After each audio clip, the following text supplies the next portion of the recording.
অনেক অনেক দিন আগে এক গ্রামে থাকতেন এক জ্ঞানী ঠাকুমা। তিনি শোনাতেন আশ্চর্য সব রূপকথার গল্প। এক দেশে ছিল এক সুখী রাজ্য। সেই রাজ্যে ছিল এক দয়ালু রাজকন্যা। কিন্তু জঙ্গলে লুকিয়ে ছিল এক ভয়ঙ্কর রাক্ষস। এক ঝড়ো রাতে রাক্ষস আক্রমণ করল রাজ্যে।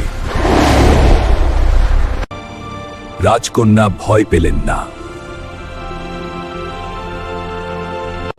এক সাধু দিলেন রাজকন্যাকে জাদুর আশীর্বাদ। সাহস নিয়ে তিনি ঢুকে পড়লেন জঙ্গলে।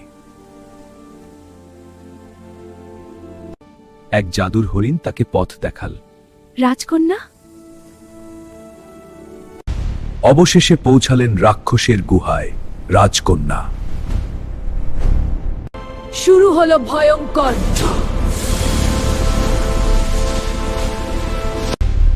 রাক্ষস পরাজিত হলো।